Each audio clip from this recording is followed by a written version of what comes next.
뭐가 제일 좋았어요? 네. 뭐 본인들 뭐 좀 하나씩 이야기해볼까요? 좋아졌으니까. 아, 바빠요. 네. 여러분들이 이제 그 2학기 때 또 뭐 취업도 이제 좀 고민해야 되죠. 네. 네. 지금 취업되신 분 계세요, 혹시 지금? 저희 이제 실습 나가야 되고, 또 방학 때 실습 나가야 되고. 실습 나갈 때 어떻게 나갑니까? 어떻게 뭐 지원해 가시죠? 지원 저희가 알아보는 것도 있고 네. 추천하는 것도 있는데 네. 이번에 좀 부족해가지고 그래요? 네. 저희가 알아봐야 될 것 같은데 그래요? 강상규 교수님이 또 이렇게 해주신다면 그러면 의뢰하고 있습니다. 제가 여러분들 혹시 뭐 지원할 때 이력서는 어떻게 만들어요? 이력서? 학교 이력서 그 정보 데이터로 하는지 아니면 그래요? 이력서 써보라고 해가지고 그때 이제 그 되는 곳에다가 그래요? 한번 이력서 같은 것도 좀 제대로 좀 한번 써놓을 필요가 있어요. 이력서가 굉장히 중요한데 이력서 쓰는 방법에 대해서 뭐 강의 들은 적 있습니까? 없어요.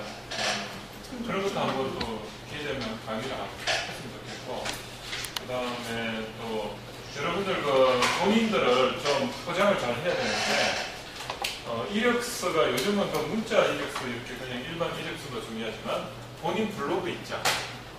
블로그 하나씩 가지고 있죠. 혹시 가지고 있어 다들? 아직 안 가지고 있습니다. 그런 걸 좀 관심을 가져야 되고, 저번에 우리 이제 에듀큐레이터가 저번에 한번 박준호 에듀큐레이터 SNS 강의 했는데 거기에 어떤 얘기가 있냐면 여러분들이 강의를 듣고 그걸 본인 블로그나 뭐 이렇게 한 페이스북 같은 거를 잘 관리를 하는데 이게 전략적으로 해야 돼요. 내가 만약에 취업을 목적으로 하면 취업용으로 맞게끔 본인들의 잘하는 거, 장점 이런 거 있죠. 평소에 포트폴리오라 해가지고 이렇게 내가 이런 것도 했습니다 하고 이렇게 전부 사진하고 거기에 대한 자기의 느낌 같은 것도 좀 적고, 그래서 그걸 이렇게 잘 올려놓으면 페이스북이나 블로그에 이렇게 올리잖아요. 그럼 인사 관련해가 담당자들이 간혹 볼 수가 있어요. 그런 걸 볼 수가 있고, 또 어떤 경우에는 본인들 이력서 쓸 때 저에 대해서 좀 알고 싶으시면 블로그 어디를 참조하세요. 이렇게 잘 해놓으면 블로그 이거 인사 담당자가 볼 때 이거 본인이 그냥 일방적으로 적어놓은 문서 몇 장에 그걸 보고는 판단이 안 되는데 평소에 페이스북이라든지 아니면 이 블로그 같은 데를 인사 담당자들이 다 들어가봐요. 들어가가지고 이렇게 쭉 보면서 그 사람의 성향을 이렇게 파악을 한단 말이에요. 그러면 이 사람이 참 좋은 성향을 가지고 있다. 여기에 블로그에 다 표시가 됩니다. 그러면은 취직이 생각보다 쉽게 돼요. 그리고 좋은 데 돼요. 예를 들어가지고 뭐 구글 같은 거 쓸 수도 있고, 구글 좋잖아요. 구글이나 네이버, NHN 그런 데는 전공 불문이에요. 그 사람이 어떤 창의적인 아이디어가 있고 하면 그냥 그 사람이 전공은 회사 들어와서 다시 그 업무에 맞도록 하면 돼요. 근데 그 사람의 어떤 창의적 능력, 그 다음에 열정, 그 다음에 어떤 신뢰감 이런 세 가지가 만족이 되면 그냥 뽑아요. 그런데 그걸 어디서 보냐? 결국은 본인의 정보를 어떻게든 표시를 해야 되는데 그 표시할 수 있는 부분이 뭔가? 블로그하고 페이스북이 그래서 중요합니다. 그리고 여러분들이 지금 학생이지만 명함 하나 만들 필요가 있습니다. 명함 가지고 계신 분? 명함 없죠? 네. 명함을 꼭 돈을 들여가 할 필요도 없고요. 명함이 요즘 인터넷에 보면 만 원에 뭐 이렇게 한 몇백 장 만들 수 있는 그런 사이트가 많습니다. 본인이 앞에 예를 들어가지고 저번에 한번 그 브랜드 이야기를 했지만 뭐뭐뭐뭐 전문가 누구 본인의 핸드폰 번호, 그 다음에 이메일 주소, 그 다음에 그 본인을 좀 소개할 수 있는 어떤 키워드를 몇 개를 이렇게 박아놓으면 나중에 어디 가서 이렇게 세미나나 아니면은 킨텍스, 코엑스 이런 데 가면 직업 박람회 붙으면 많이 하잖아요.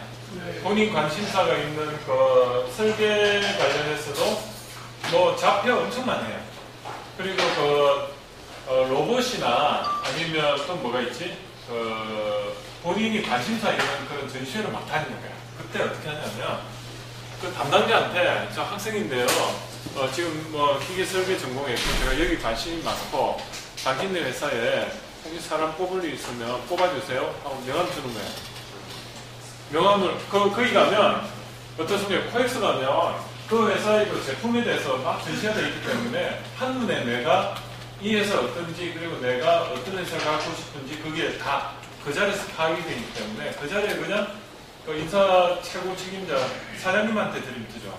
그냥 딱 그때 갈 때 그냥 이렇게 옷도 양복 일상 이렇게 딱 입고 학생이지만 딱 입고 그냥 깨끗하게 가가지고 여러분들이 지금부터 한 반년만 코엑스 같은데 킨텍스 전시회를 가세요. 가가지고 명함을 먼저 만들어가지고 그 명함으로 가가지고 학생이지만 제대로 명함 만들 때 탁탁 치면요 아마 6개월 안에만 다 취직될 거예요. 제 말대로 그게 그 동학 커뮤니케이션이라는 건데 결국은 여러분들이 그런 거를 좀 잘해야 됩니다. 그래서 제가 기술 경영을 강의를 하지만 제가 또 할 수 있는 부분이 다른 데서는 그 명함 만드는 것부터 이력서 만드는 거 그리고 어떻게 취직을 해야 될까 이런 거에 대해서도 사실 제가 좀 이야기 많이 해주고 싶은데 지금 시간이 너무 조금 촉박해가지고 그런 걸 좀 실질적으로 이야기를 못하는 좀 아쉬움이 있는데 일단은 여러분들한테 저도 이제 수시로 그 이야기를 좀 해드릴게요. 그런 명함을 어떻게 만드는 게 좋을지 간단하게 설명드리고 그렇게 결국은 명함에 박아 넣어야 될 본인 앞에 수식어가 브랜드인데 항상 이야기하잖아요. 미션하고 비전하고 내가 하고 싶은 그 중간 영역이 브랜드인데 그걸 먼저 찾아야 됩니다. 그래서 중간고사 때 여러분들이 저한테 적어내라고 했던 게 결국은 명함 앞에 저 같으면 여기 기술 경영 전문가 이거 명함에 여기 딱 들어가 있거든요. 거기다가 이제 제가 캐리어에 이제 회사 아톰 로봇이라는 게 하나 있고 그 다음에 인터대학교 경영교수 한 3가지를 이어야 돼. 그것만 명함에 딱 넣고 자기 이 홈페이지 블로그 주소 이런 거 하나 하고 그 다음에 전화번호 요게 명함이 들어가는 거예요. 명함이 딱 들어가면 이제 사장 입장에서 딱 이 친구가 그래도 참 뭔가 의지가 있고 하려는 의지가 있다. 그러면 쉽게 취직됩니다. 꼭 내가 캐드를 잘해서 취직되는 결코 아니거든요. 왜냐하면 회사에서 봐서는 여러분들이 그 캐드 실력은 고만고만해.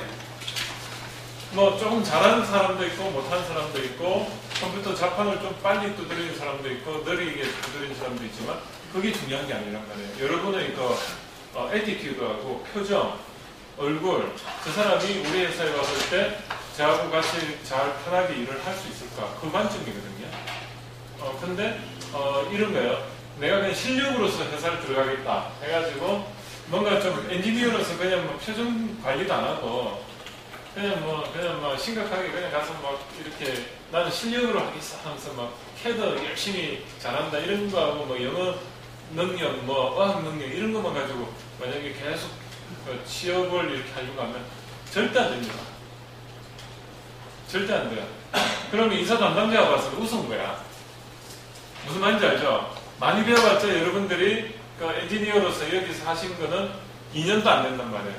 근데 현업에서는 한 10년씩 해야지 이제 뭐 좀 산전수전 겪었다 이렇게 이야기를 하는데 2년 힘들었는데 실력이 업그레이드 되면 얼마나 될 거냐. 그러니까 그건 안 된다니까요. 그보다는 여러분들이 지금 열정이 있구나 이 친구가. 그리고 회사에 와서 잘 적응하겠구나. 그리고 상사와 이렇게 우리가 잘 지낼 수 있겠구나. 그 얼굴이 사업계획서. 그래서 여러분들은 그런 걸 좀 명심하시기 바랍니다. 자, 오늘은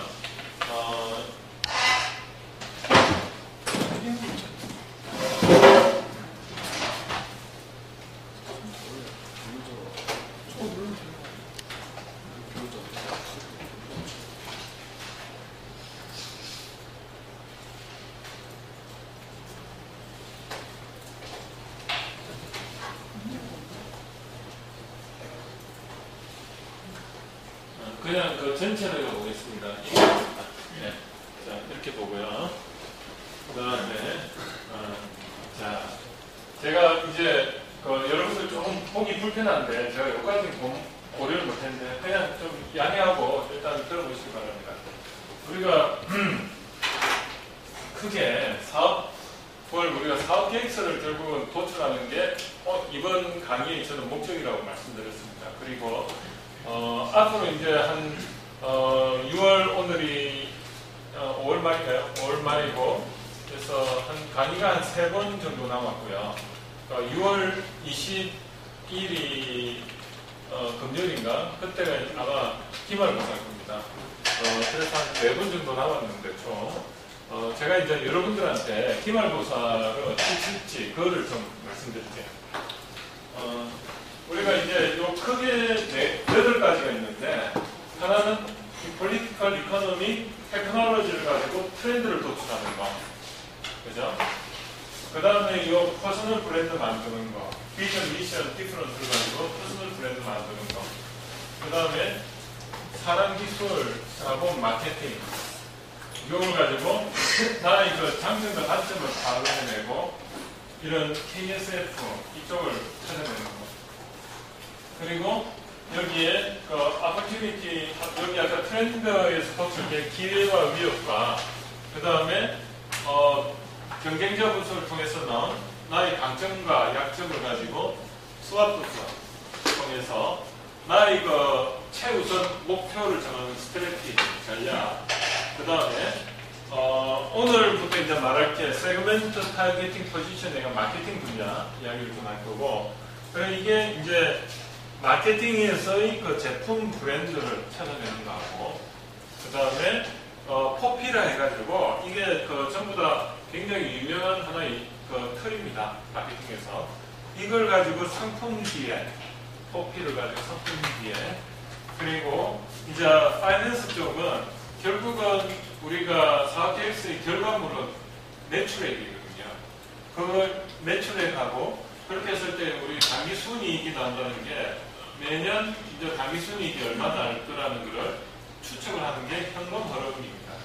그걸 통해서 기업 가치를 추정을 할 수가 있어요. 거기에 대해서 제가 간략하게 설명을 할 거고, 그걸 하는 이 결과물이 뭐냐면 KPI입니다. Key Performance Index라고 하고, 그리고 또 한 가지는 뭐냐면 우리 그 T 계정해가지고 산업 부기에서 보면 복식부기에 보면 여기는 자변이 차변, 여기 우변이 대변인데 차변은 투자를 위해서 어떻습니까? 부채와 자본 항목이 있잖아요. 부채는 남한테 돈을 빌려오는 거고 자본은 내 돈을 가지고 하는 거. 여기가 주식 영역이고 여기 채권 시장이라고 있거든요. 그래서 이런 분명, 그래서 ROI 해가지고 투자했을 때 얼마의 수익을 얻을 수 있을까, 이런 부분. 그래서 총 8가지로 됐는데 이제 기말고사는 제가 어떻게 이제 그 평가를 할 거냐면, 오늘부터 강의를 좀 잘 들으셔야 되는 게 중간고사 때 여러분이 했던 게 이 부분입니다. 이 부분. 그죠? 이렇게 브랜드 나왔잖아요. 그죠? 이제 그걸 잘 살려가지고 이 양식이 요 전체 그냥 8개 요 종이 몇 장으로 해도 되고 한 장으로 해도 되는데 한 장으로 하는 게 좋을 것 같아요. 한 장으로 해가지고 제가 양식을 올려놓을게요. 그러면 그 양식에다가 키워드로 단어를 몇 단어씩, 단어를 많이 쓴다고 좋은 게 아니고요. 오히려 단어를 키워드 위주로 해서 이렇게 압축 해가지고 정말 핵심되는 단어만 여기다 폴리티컬 해당 부분인데 단어 적고 이렇게 적어 나가봅니다. 그러면 트렌드로서의 그 단어는 몇 개가 나올 거예요. 이 방향이 트렌드다. 그리고 나의 그 퍼스널 브랜드는 아까 저 같은 기술 경영 전문가 이런 식으로 한마디로 이어야 되고, 그리고 이제 KSF가 나의 장점과 약점 요것도 몇 단어로 요약을 하는 게 하나의 굉장한 능력입니다. 그래서 그런 능력을 한번 키워보시고, 그래서 여기 해당되는데 그냥 단어로서 모든 걸 이거를 영어를 한글로서 그냥 단어로 채워넣으면 돼요. 그렇게 해가지고 요게 기말고사입니다. 내용 대신 아시겠죠? 그리고 또 한 가지는 제가 이거를 객관적으로 평가를 못 하잖아요. 어떻게 평가할 거냐면 전부 다 페라를 돌릴 거예요. 밴드에도 올리든 아니면은 그 카톡에도 올리든 해서 다들 보고요. 아니면 제가 블로그에 올리든 그건 좀 방법을 좀 고민을 해볼게요. 그래서 이거를 각자 올려놓고 본인이 투표를 할 수 있는 10장의 그 투표권을 가지고 우리가 지금 80분이잖아요. 그래서 A, B, C반 전체를 해가지고 전부 보고 그래서 잘된 사람들 있잖아요.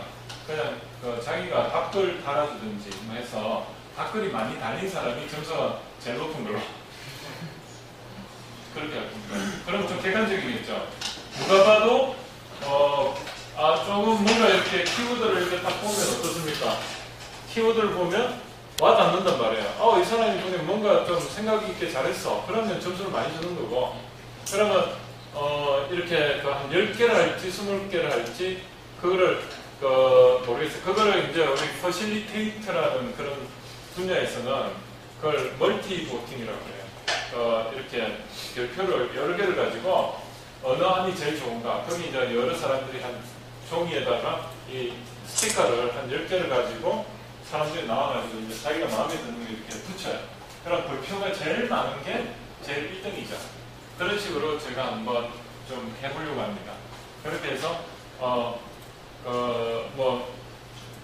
이제 1등 하신 분은 뭔가 또 학점회에 제가 또 뭐 책을 선물해 드린다든지 뭐 그런 또 한번 이벤트를 한번 생각해 보겠습니다. 자, 거기에 대해서 뭐 다른 의견이 있으십니까? 제가 좀 고민을 많이 했는데 내가 이거를 어떻게 하면 이걸 조금 객관화시켜가지고 여러분들도 좀 동의하는 입장에서 그렇게 할 건가. 그리고 그렇게 했을 때 저는 요걸 해가지고 결국은 우리가 목적성이 있어야 되는데 그 결과물이 이겁니다. 이게 여러분들 머릿속에 싹 들어와 있을 때 어떤 결과가 오냐. 여러분들이 사업에 성공할 가능성이 높아져요. 이 프레임이 딱 들어오면요. 제가 볼 때는 세상이 겁나는 게 없습니다. 그래서 제가 확신을 하는데 자, 이제 좀 이해가 안 되거나 그 질문이 있으신 분 있으세요? 예, 없죠? 네. 좀 게임같이 하면 되겠죠, 그죠? 게임같이. 무조건 10개를 가야 되는 제가 이제 고민하는 게 그 사람한테 뭐 5장씩 여러분들 5번의 그 투표를 할 기회를 드린다든지 10번 할 수도 있고 한데, 그럴 때면 여러분들이 그 투표를 하려면, 그래도 여러분들이 나름 그래도 한번 이걸 80명이면 본인 빼고 79명 걸 다 봐야 되잖아요. 그렇게 함으로 해서 여러분들은 공부가 되는 겁니다. 다른 사람은 어떤 생각을 가지고 있고 어떤 데 표를 많이 받느냐. 그러면 어때요? 제가 뭐 일일이 강의를 하는 것보다 한번 남이 하는 걸 보는 게 더 도움이 됩니다. 그래서 제가 이제 중간고사를 이렇게 보면서 제가 지금 여러분들이 주신 그 비전하고 미션하고 그걸 계속 읽고 있는데요. 읽어보니까 이제 저도 이제 많이 느꼈어요. 그래서 여러분들한테 이거를 중간고사 때는 제가 이거를 했지만 이거를 여러분들한테 같이 좀 잘 하신 분도 굉장히 많아요. 그런 거를 한번 좀 여러분들하고 공유를 하고 싶은데 그게 좀 안타까운 부분이 있었습니다. 그래서 이거를 이런 식으로 한 장으로 보기도 좋잖아요. 한 장으로 딱 해가지고 여러분들이 작성을 해가지고 남들이 전부 이걸 같이 보면 어떻습니까? 이 사람이 퍼스널 브랜드를 이런 걸 지향하고 있구나. 그리고 이 사람의 장점은 이런 게 있고 전략은 이런 게 있네. 이렇게 해서 굉장히 좀 여러분들한테 도움이 될 것 같고, 그리고 점수 내는 것도 객관적일 것 같고, 좀 게임식으로 그렇게 하는 게 좋고, 그죠? 그래서 요게 어떻게 보면 기말고사의 하나의 제가 문제 출제 하나의 아닙니다. 예. 그렇게 해서 여러분들한테 좀 아직 픽스는 안 됐지만 그렇게 가려고 해요.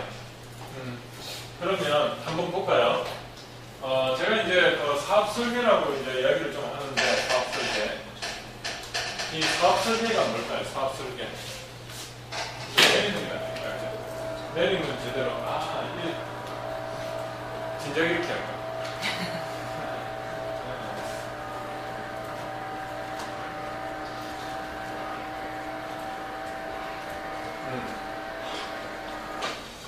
자, 이 사업 설계가 뭘까요? 사업 설계. 사업을 설계하는 게 사업 설계입니다. 여러분들이 제품 설계 하면은 제품을 설계하는 거죠. 결국은 우리가 인생 설계하면 인생도 설계하는 거고, 그 설계한다는 게 디자인하는 건데, 이 디자인하는 건 크게 이렇게 한 8가지 정도가 사업 설계에는 섹터로 나눠지고요. 여러분들한테 제가 여기서 설명을 한 것도 있고 안 한 것도 있지만, 결국은 보시면 대충 이렇게 보시면 어떻습니까? 정치, 경제, 사회, 문화라는 이 트렌드를 가지고 시장의 기회와 위협을 찾아내죠. opportunity와 threat. 시장의 기회라는 것은 내가 필요해지는 거고, threat는 내가 다른 사람한테 필요해지지 않는 거죠. 내 제품이 만약에 다른 사람들한테 필요해지면 많이 팔릴 거지 않습니까? 그러면 사업 기회가 열린다고 이야기하고, 내 제품이 필요하지 않은 상황이 되면 사업 기회가 안 열린다는 겁니다. 뭐 예를 들어가지고 방산업체, 군대에 미사일 만들고 하는 그런 방위산업업체 같은 경우는 기회가 열리는 건 언제 제일 열릴까요? 전쟁. 네, 전쟁이죠, 그죠? 맞아요. 그럼 전쟁을 항상 일으키려고 하죠, 군수업체들은. 지금 미국 같은 데서는 지금 전쟁을 그 군수업체들이 로비를 많이 하잖아요. 그 로비스트가 왜 로비스트인지 아시죠? 로비에 진을 치고 앉아가지고 정치인들을 이렇게 설득해서 뭘 하려고 하는 사람이 로비스트입니다. 호텔 로비에 앉아있는 사람들이 로비스트예요. 근데 이런 사람 중에 많은 사람이 군수업체 사람들이라는 거죠. 그래서 그런 사람들은 어떻게든 전쟁을 일으켜야지 자기 군사 무기를 좀 팔아먹을 수 있고, 그렇지 않습니까? 그때는 예를 들어가지고 그때 정치적으로는 뭔가 좀 군수업체 입장에서는 정치적으로는 어떠세요? 좀 뭔가 불안해야 되지. 그렇지? 불안해가지고 정전이 불안해야지 전쟁이 일어날 것 같고, 경제적으로는 지금 디프레이션, 인플레이션이 아니고 디프레이션이나 해서 이렇게 뭔가 전쟁이 일어나야만이 물가도 좀 상승하고 군수업체 물건도 좀 팔릴 것 같아요. 그래서 소셜 칼처적으로도 예를 들어 뭐 군수업체 같은 경우는 뭔가 좀 호전적인 분위기가 되면 좋을 거고, 기술적으로는 이 우리가 좀 압도적인 그 군수 물자 이제 시스템, 생산할 수 있는 시스템을 가지고 있다, 이런 사회적 분위기가 되고, 그랬을 때 어떻습니까? 전쟁을 일으키죠. 그러면 기회가 열리는 거죠. 그게 뭡니까? 이라크전, 뭐 아프가니스탄전, 아니면 미국이 뭐 좀 심심하면은 뭐 한 번씩 들고 치는 나라들 있잖아요. 사실 그런 관점에서 보면 미국이 방산업체들이 굉장히 그런 역할을 한다는 거죠. 자, 아니 우리나라 같으면 지금 북한이 막 불꽃놀이 많이 하잖아요. 막 핵 한 번씩 이렇게 실험하고, 그러면 우리나라 방산업체들이 기회가 열리는 거예요. 그 물건을 나라에서 사주는 거예요. 자, 그런 게 이제 opportunity, 그런 것들이고, 여러분들이 이제 여기서 이제 이런 게 사회적으로 뭔가 원하는 걸 하는 게 미션이죠. 미션이고, 그리고 비전은 내가 원하는 거, 그리고 이 차별화, 요걸 통해서 퍼스널 브랜드가 나와요. 그러면 여러분들이 이제 써야 될 거, 나의 미션은 몇 자로 이렇게 적으면 여기다가, 비전은 내가 하고 싶은 거 몇 자로 적으면 되고, 단어를 많이 적을수록 좋은 게 아니고, 최대한 내가 할 이야기를 몇 단어로 키워드를 찾아내는 게 좋습니다. 그리고 디프런트, 내가 잘할 수 있는 것도 단어 몇 단어, 뭐 이런 거죠. 내가 단어를 많이 안 써가지고 모를 것 같다, 이렇게 생각하지 마시고, 예를 들어 내가 음악을 좋아한다 그러면 음악 중에서도 추가적으로 음악을 듣는 것보다 정말 내가 음악 중에 뭐 클래식에 좋다면 클래식 음악, 그 다음에 무슨 하여튼 남한테 임팩트하게 줄 수 있는 뭔가 키워드를 찾아내가 적어야 돼요. 그 다음에 이제 여기서 보면 이 차별화 이제 했을 때 이제 이 중간이 결국 퍼스널 브랜드고, 그리고 이제 이런 차별화를 위해서 이 퍼스널 브랜드가 나왔는데 이 퍼스널 브랜드를 가지기 위해서는 이제 이거죠. 퍼스널 브랜드라는 게 이제 나왔다는 건 사업 아이템이 나왔다는 겁니다. 그러면 그 사업 아이템을 가지고 그러면 경쟁업체들은 내하고 비슷한 입장에 있는 사람들이나 제품이거나 아니면 업체, 경쟁업체들은 사람이나 그 다음에 이런 기술, 돈, 그 다음에 시장 관점에서 한번 비교를 해야 되는 겁니다. 항목별로.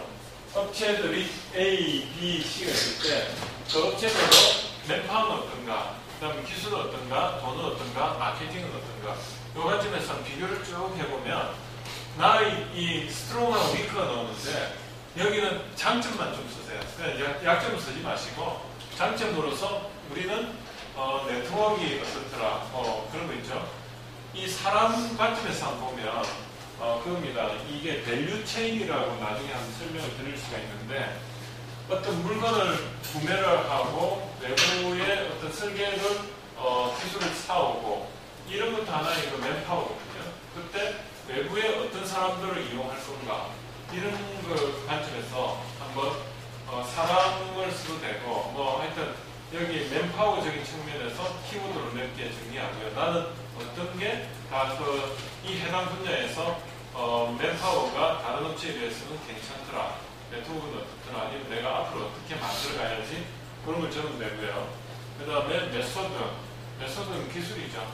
기술은 내가 다른 업체들이나 나의 경쟁 대상이 되는 아니면 나의 그 동료보다는 내가 어떤 부분이 조금 더 우수하더라. 기술적으로. 아니면 내가 파이낸스, 돈 쪽으로는 보통 이쪽은 사실은 많이 없을 거예요. 돈은. 이건 그냥 안 쓰셔도 돼요. 그 다음에 마켓. 내가 다른 업체 아니면 나의 다른 친구들보다는 내가 제품을 좀 판매할 수 있는 그런 루트가 좋은 데가 많다. 아니면 그런 시장이 있더라. 그런 걸 찾아 쓰시면 돼요. 그 다음에 이제 이렇게 했을 때 스트롱이 나왔고 그 다음에 여기서는 슬래트 이건 안 써도 되고요. opportunity 위주로 해가지고 이것도 다 정리를 하시고 그래서 O하고 S를 알게 되면 그 OS를 가지고 내가 이제 전략을 세우는데 전략이라는 게 결국은 최우선 목표죠. 그거는 이 세 가지 관점에서 한번 보시면 돼요. 첫 번째가 고객 친밀성, 두 번째가 제품 리더십, 세 번째는 플랫폼 구축인데 이 고객 친밀 이 세 개가요 중복이 될 수가 없어요. 어떤 업체는 고객이 원하는 거를 최우선으로 만들어 가지고 제품을 매출을 일으키는 업체가 있어요. 예를 들어 가지고 어떤 게 있을까? 유통업체들이 그런 거거든요. 뭐 용산전자상가에 그런 업체들이나 이런 유통한 업체들이 보면 어떻습니까? 고객한테 원하는 거를 빨리 내가 기술 개발을 안 하고 그냥 어디서 가져와가지고 유통하는 그런 비즈니스 모델도 있고요.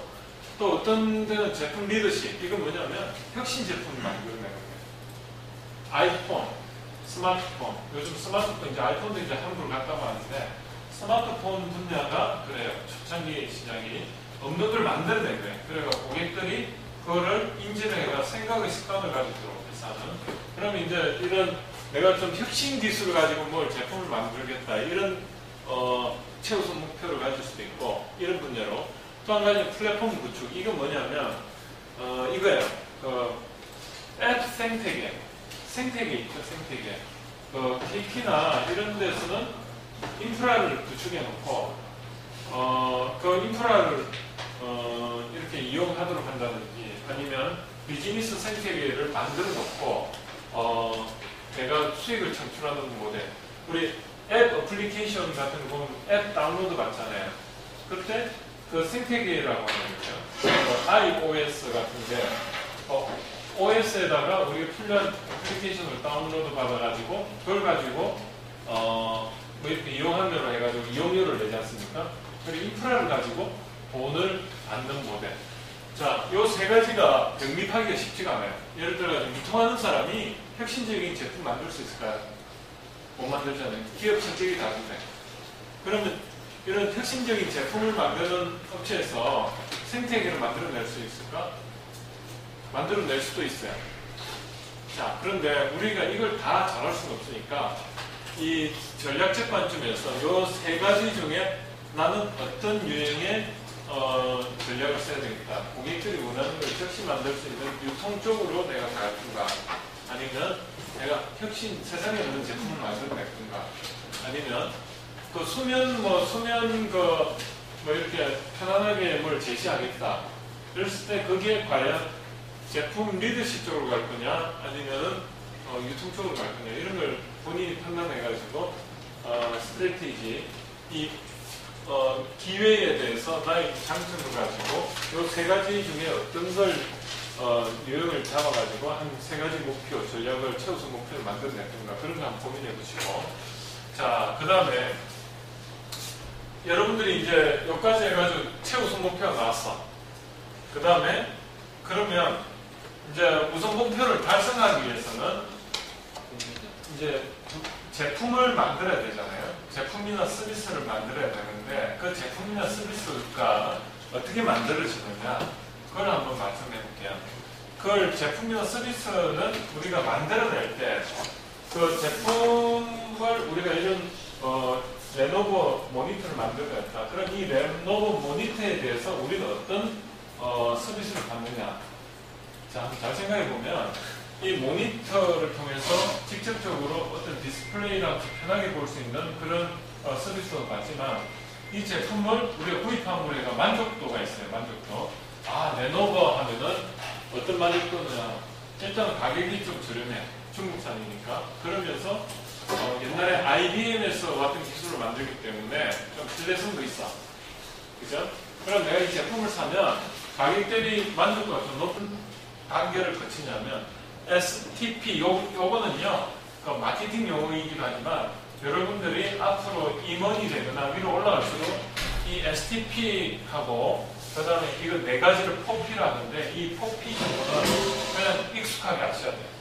이 STP는 뭐냐면 세그멘테이션, 타겟팅, 포지셔닝인데 이 세그멘테이션이 뭐냐? 세그멘테이션은 시장을 찾아내는 겁니다. 차원을 가지고 차원이 이루어진 프레임이 됩니다. 그렇죠? 차원이라는 게 저번에 한번 설명을 드렸는데 이런 겁니다. 내가 20, 연령 20대, 30대, 이렇게 다시 한번 적어볼게요.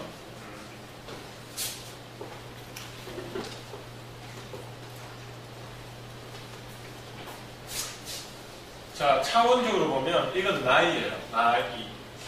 나이고 막 차원을 만들어가는데 여기는 지역, 그 다음에 이 축은 소득,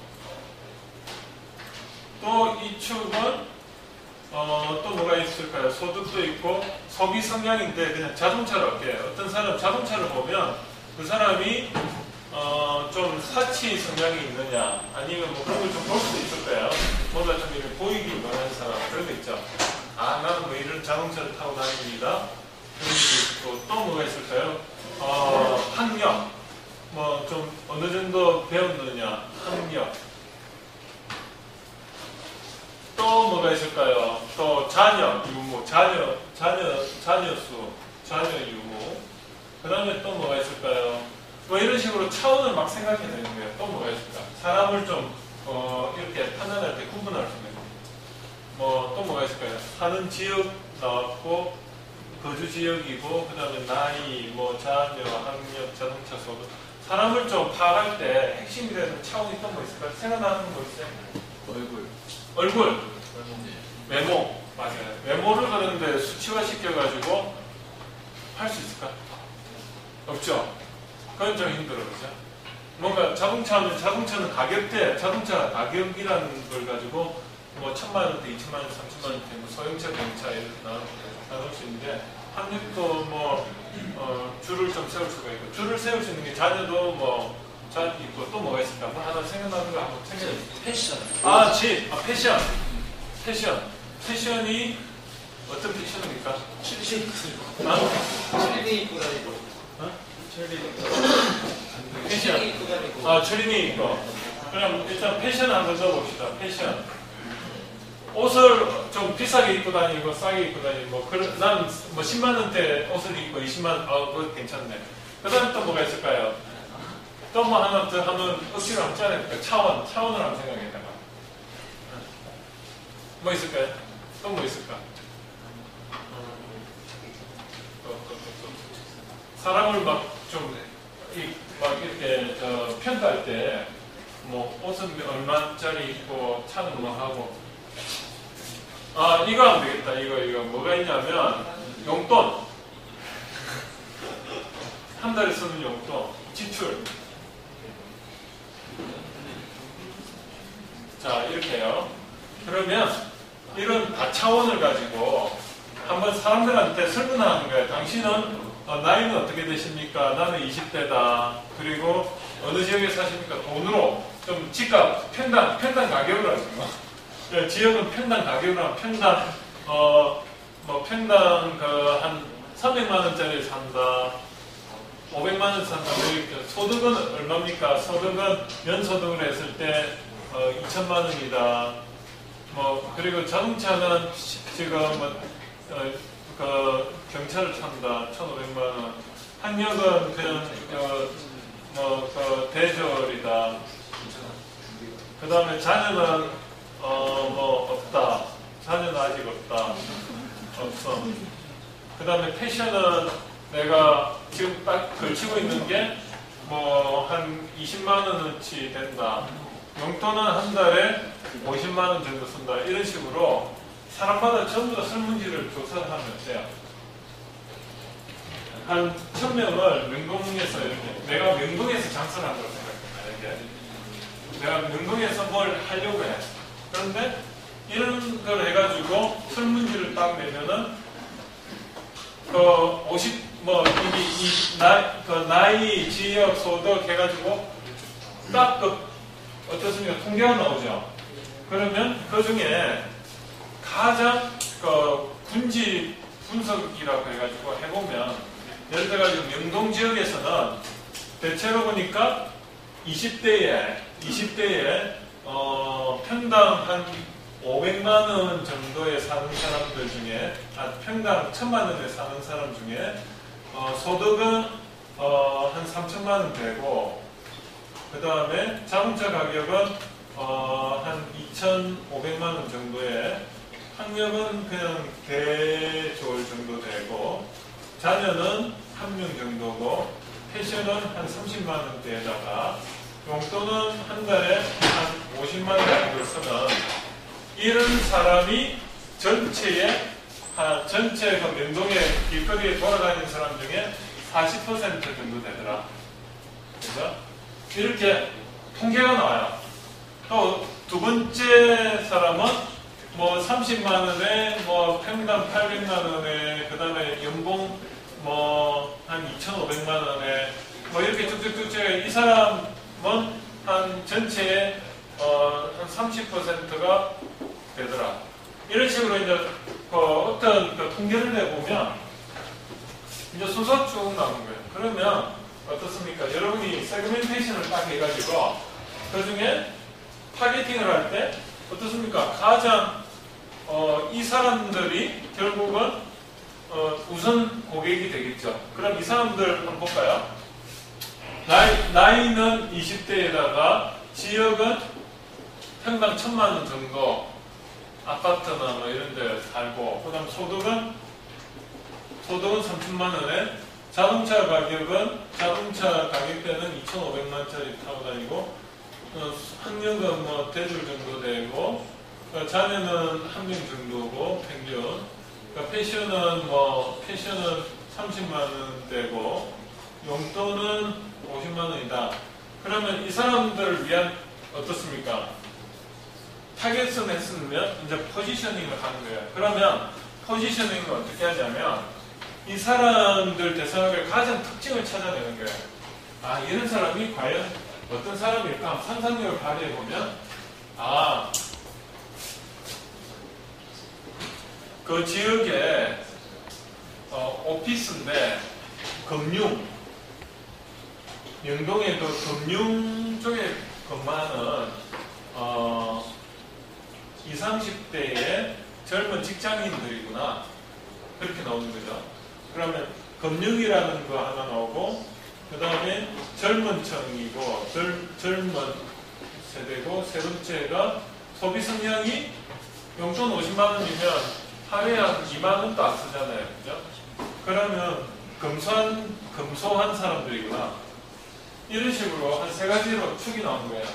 그럼 이 포지셔닝이라는 거는 여기에 맞는 어떤 제품 기획이 되는 거예요. 이해가 되시죠? 그러면 우리 제품은 여기서 좀 저렴하면서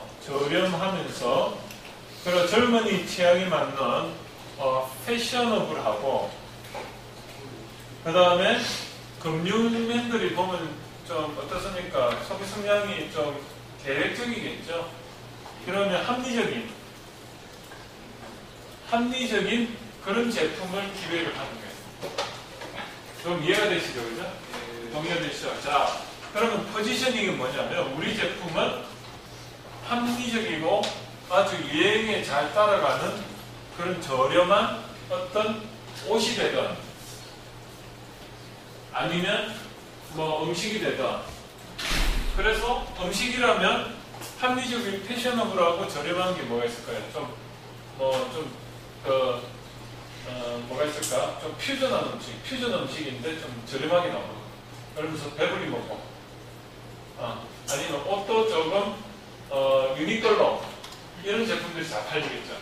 유니클로 같은 게 SFA인가 해서 아주 스피드 패션 제품들, 그래서 뭐 이렇게 있으면 바로 기획해가 제품 만들고 굉장히 패셔너블하고 있고, 근데 가격이 싸. 이런 사람들을 대상으로 영동에 다니는 한 40%의 사람들은 이런 성향의 사람들이고, 이런 성향에 맞도록 제품을 기획을 해가지고 실제로 제공을 하면 히트할 가능성이 높죠. 물고기가 많은데 낚싯대를 들이는 거죠. 그죠? 이게 여러분들이 마케팅을 한 사람들이 보통 이런 일을 많이 해요. 그리고 통계 분석을 하는 것도 이런 식으로 합니다. 그래서 설문지 막 돌리죠. 자, 그러면 제품의 브랜드는, 우리 제품은 합리적이고 패셔너블하고 저렴한 제품이다. 거기에 한 세 가지 딱 나옵니다.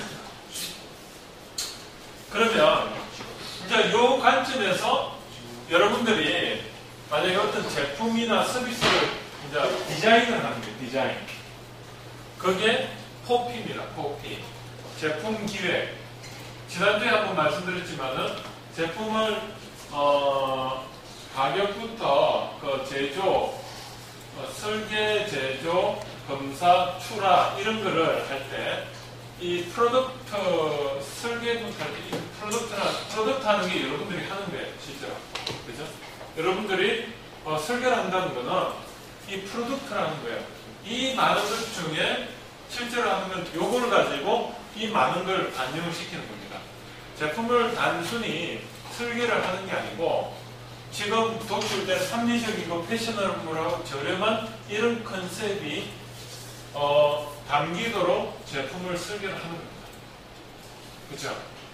그래야지 제대로 된 설계를 해요. 그런데 우리가 지난주에 말씀드렸지만 그냥 설계를 제품 공간 배치 정도로 하고 그거를 끝냈다. 그럼 이건 아주 낮은 수준의 설계고 그건 돈을 많이 못 번다고 했죠. 그렇지만 여러분들이 몇 배의 아주 돈을 많이 벌고 억대의 연봉이 되려면 결국은 이러한 관점을 제대로 반영할 수 있는 어떤 감각과 능력을 키워야 됩니다.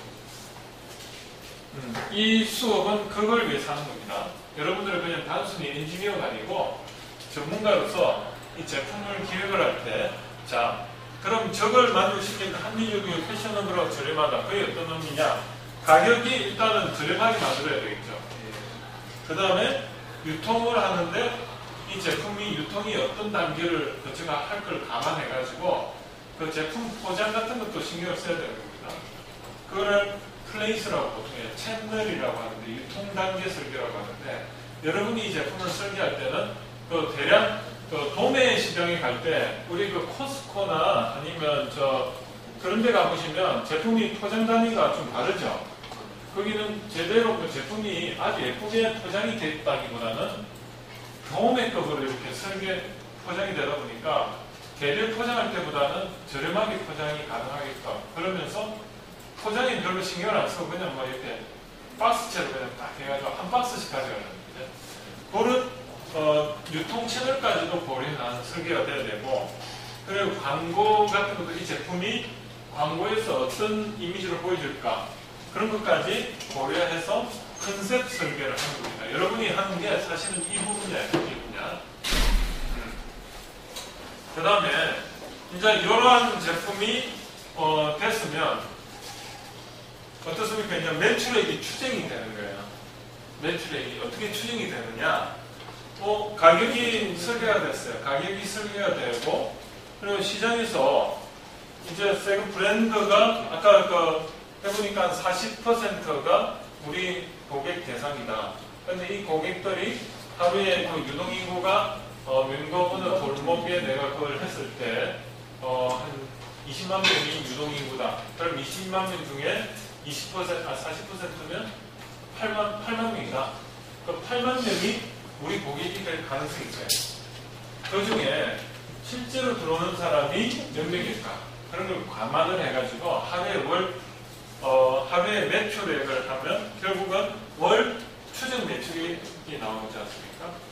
가격 곱하기 고객이 들어왔을 때 하루에 한 200명이 방문해가지고 실제로 사는 사람이 10%더라. 20명이다. 그러면 제품 가격 곱하기 20명 곱하기 30 하면 하루에 한 달에 600개가 팔릴 텐데 600개에 대해서 그 가격을 곱해주면 실제로 매출액이 나오죠. 그러면 추정 매출액 한 달에 600개에 대한 추정 매출액이 나오고 거기에 대해서 우리가 재료비라든지 인건비라든지 판매 관리비, 전기료 같은 거 그런 거에다가 금리 이자, 비용 같은 거를 전부 다 빼주면 어떻습니까? 단기 순이익이 나오죠. 매달 순이익이 나오고 월 순이익이 나오고 그 다음에 그거를 1년치 하면 이제 수익이 나오는데 단기 순이익이 나오는데 그거를 추정을 몇 년 동안 미리 해봐요. 그러면 한 2천 월 만약에 월 한 200만 원씩 단기 순이익이 나오더라. 그럼 1년 하면 2,400만 원이에요. 2,400만 원. 그러면 그 기업 가치가 얼마 정도 되는지 아세요? 기업 가치가 2,400만 원입니다. 예를 들어가지고 애플이 이게 실제 이야기인데 애플이 1년에 단기 순이익이 20조입니다. 20조. 200억 달러. 20조. 그러면 애플의 추정 가치가 얼마일까요? 매년 20조씩 계속 수익이 나는 거예요. 200억이 어느 정도냐면 그 크루즈선 있죠. 크루즈. 그 스타 크루즈 해가 막 한 10만 톤 되는 거. 이게 한 대가 1조거든요. 그게 10억 달러예요. 비행기 있죠, 비행기. 하늘을 나는 에어버스 비행기 한 대가 3억 달러예요. 3억 달러니까 200억 달러면 그런 비행기를 1년에 좀 대량 구입한다고 하면 대충 한 100대를 살 수 있는 그런 금액이죠. 대단한 금액이죠. 이 200억 달러, 즉 20조 이거 단기 순이익이 난다면 여러분들 이렇게 생각하면 돼요. 220조면 곱하기 10을 하면요. 그 기업 가치예요. 대충 200조의 기업 가치예요. 삼성은 기업 가치가 얼마냐? 얼마일 것 같습니다. 1년에 단기 순이익가 2조를 내면 20조의 그 기업 가치가 있습니다. 기업 규모하고 다르게 단기 순이익으로 해가지고 그 기업의 그 가치를 매길 때는 곱하기 10 하면 되죠. 대충 그렇게 봅니다. 그래서 기업이 만약에 단기 순이익이 만약에 매 1년에 1억 정도 단기 순이익이 난다. 그럼 기업을 만약에 판다, M&A로. 그러면 그 기업 가치는 10억짜리.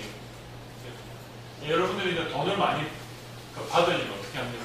단기 순이익을 한 10억씩 매년 내면 100억에 팔 수가 있는 겁니다. 그죠? 그래서 소프트웨어나 이런 쪽은 보증비가 별로 없잖아요. 전부 팔면은 소프트웨어는 CD 뭐 하나 이렇게 구우면은 거기에 뭐 몇십만 원짜리 이런 거니까. 그러면 이제 이런 거예요. 기업 가치가 완전 엄청 부풀려질 수가 있죠. 그죠? 뭐 기업 보면 이건 몇 명 안 되는데 한 10명 되는데 이 기업이 1년에 수익이 뭐 한 50억씩 나. 그거 가능하거든요. 50억 곱하기 10하면 500억짜리 회사입니다. 이 조그만 공간에 그게 가능해요. 그래서 이 소프트웨어가 그만큼 부가가치가 있기 때문에 활용하는 겁니다.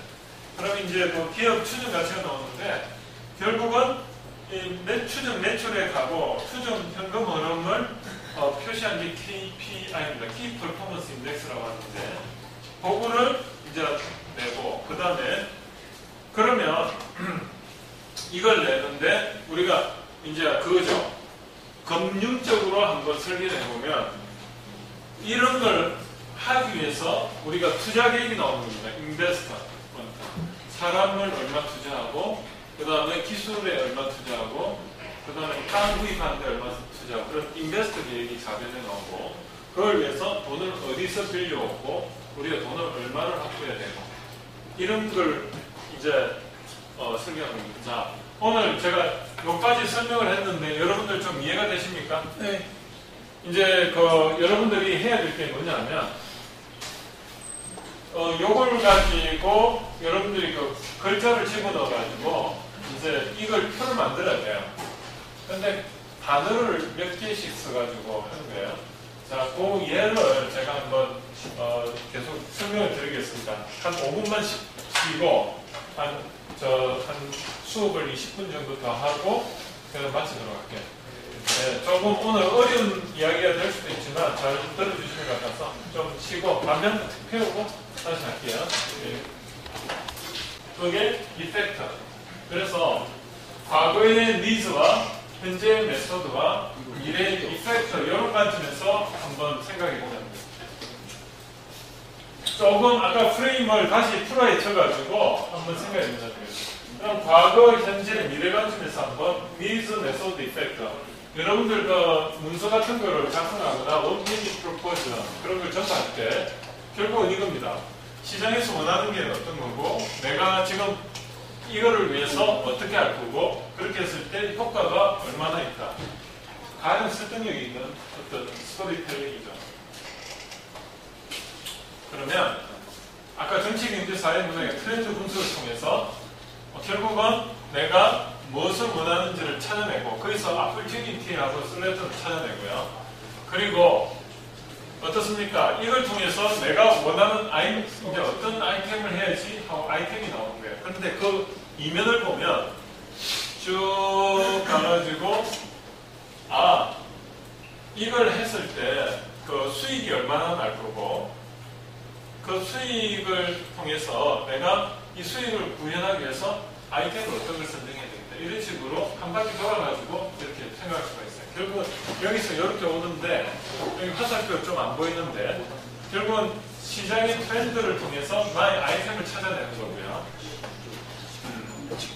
그러면 자 여기서 보면 니즈, 메소드, 이펙트 관점에서 보면 이 니즈가요. 이 80대 20 그리고 여기 또 80이라고 적혀 있는데 이걸 좀 설명을 하겠습니다. 우리가 이 세상이 원하는 거의 80%는 20% 차별화로서 만족을 시켜줄 수가 있고요. 그렇게 했을 때 효과는 이 남들하고 똑같이 이 세상에서는 전부 똑같이 80%를 해와요. 시장 조사를 이렇게 패스트를 쭉 해보니까 남들은 다 대부분 이 80% 안의 범위 내에서 하고 있어요. 그러면 내가 여기다가 한 20%의 노력을 통해서 100을 만들어주면 효과는 어떻게 되느냐? 전체 수익의 80%가 됩니다. 자, 80대 20 법칙 혹시 들어보셨습니까? 80대 20 법칙. 80대 20 법칙이 뭐냐면 전체 인원이 이렇게 있으면 전체 인원 중에 실제로 일하는 사람은 20명밖에 안 돼요. 회사에서도 100명을 모아놓으면 핵심 멤버는 20명이 전체 회사 일의 80%라고요. 여기서도 마찬가지로 정치, 경제, 사회, 문화를 해가지고 이렇게 전체 이제 어떤 트렌드를 분석해보면 남들 분석 다 해보면 결국은 세상 이 80%가 나도 알고 다른 사람도 아는 사실이에요. 그런데 내가 아는 특별한 20%를 부과를 하면 경쟁력이 생긴다는 겁니다. 그렇게 하면 돼가지고 결국은 결과물의 80%는 이 20%를 통해서 일어난다고.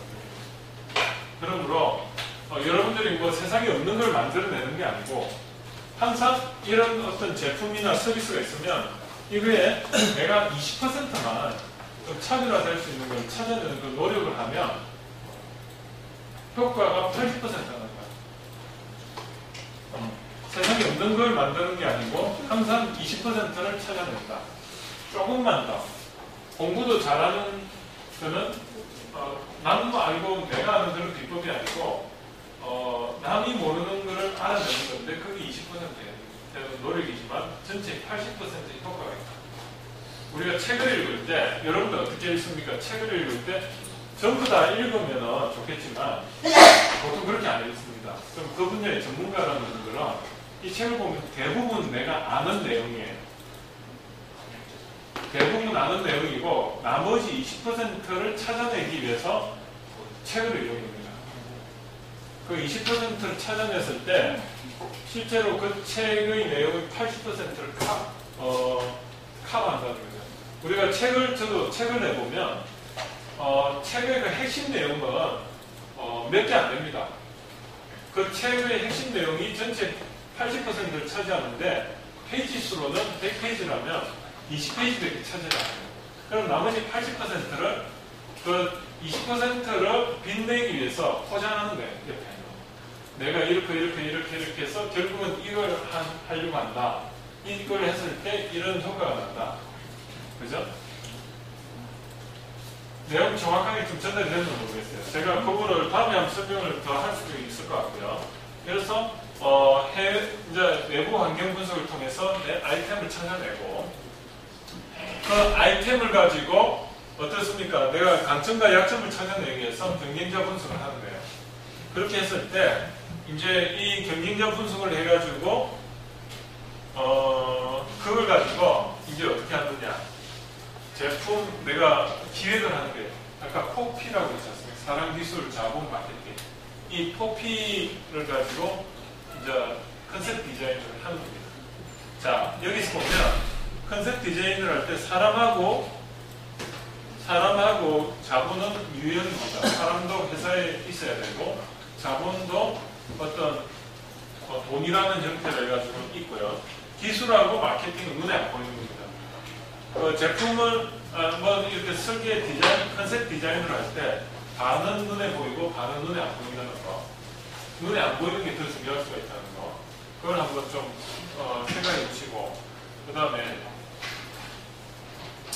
이제 이렇게 이제 제품 컨셉 디자인을 하면 우리가 스왑 분석을 하게 돼요. 여기서 트렌드 분석을 해가 opportunity 슬래트 나오고 경쟁자 분석을 통해서 스트롱 위커 나오고 그걸 다시 이제 최우선 계획을 세우고 그리고 그런 최우선 계획을 실현하기 위해서 결국은 이제 우리가 이런 제품 마케팅 관점에서 상품 가격, 유통 이런 걸 가지고 컨셉 디자인을 하고 전체적으로 사업 계획서를 작성하고 사람 기술 자본 마케팅 관점에서 하고 그래서 결국 결과물이 뭐가 나오냐면 제품이 나오거나 인프라가 나오는 겁니다. 우리가 음식 하면은 음식은 물론 음식 요리로서 제공이 되지만 사람이 느끼기에는 서비스로 느끼거든요. 음식이나 어떤 뭐 백화점 같은데 서비스 이런 건 결국 만족도거든요. 그걸 주기 위해서는 인프라가 구축이 돼야 되는 겁니다. 그죠? 아니면 우리가 이런 가전제품과 같이 이런 제조를 한다든지 그래서 이걸 통해서 이 서비스가 결국 최종적으로 사람의 오감을 만족시켜주는 게 서비스거든요. 우리가 이런 제품을 쓰거나 우리가 이런 펜을 가지고 이런 걸 뭐 이렇게 하더라도 결국은 뭐죠? 이 제품이 내가 만족하는 게 아니고 이 제품이 주는 이런 편리성 이거에 대한 우리가 만족을 하는 거거든요. 정확하게 그걸 좀 퍼센트 잡으셔야 되는데 이러한 그 서비스를 우리가 만족을 통해서 결국은 매출로 연결이 됩니다. 그러면 이제 하나 좀 중요한 거 이야기할게요. 현재 이 메소드는 비용이 투자가 돼야 되죠. 그걸 코스트라고 합니다. 그러면 이걸 통해서 이펙트로서 만족이 일어나면 수익이 일어나죠. 그죠? 그러면 베니핏하고 코스트는 어떻습니까? 베니핏하고 이거는 트레이드 오프라 해가지고 베니핏이 높으면 코스트는 낮아져야 됩니다. 코스트가 높아지면 베니핏이 낮아져야 돼요. 왜냐하면 우리가 제품 하나를 만드는데 제조원가가 높아지면 이익이 줄어들죠. 반대로 제조원가를 낮추면 이익이 높아지죠. 그걸 트레이드 오프예요. 모순관계라고 하면 돼요.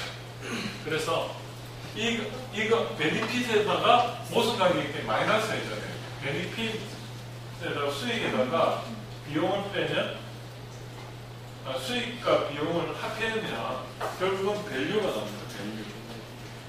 가치라는 것은 베니핏 플러스 코스트예요. 이해가 되시죠? 자, 그러면 가치라는 건 뭐냐면 우리가 매출로서 표현이 되는 겁니다. 결국은 밸류는 베니핏하고 코스트 관계에서 베니핏이 많으면은 밸류가 높다고 이야기하는 겁니다. 이건 조금 철학적인 거예요. 앞에 플러스 마이너스가 중요한 게 아니고 밸류라는 거는 베니핏 마이너스 코스트고 그리고 매출이라는 거는 수익과 비용, 지출과의 그 합이다. 그죠? 좀 뭐가 맞아 들어가죠? 그래서 결국은 KPI라는 건 Key Performance Index라는 건데 performance라는 거는 뭐라고 했냐면 이 이펙트 플러스 efficiency입니다. 비용, 효율. 우리가 이 비용이 적게 든다는 말은 다른 말로 효율이 좋다는 거거든요. 그래서 efficiency 플러스 이펙트는 KPI고 value는 benefit 마이너스 cost고 그 다음에 매출이라는 거는 수익 플러스 비용. 그래서 우리가 그 수익이라는 거는 역으로 매출이고 여기다가 코스트가 이쪽으로 가면은 마이너스가 되거든요. 그러면 수익을 내려면 매출 마이너스 지출하면은 수익이 나옵니다. 역으로. 이해가 되시죠? 네.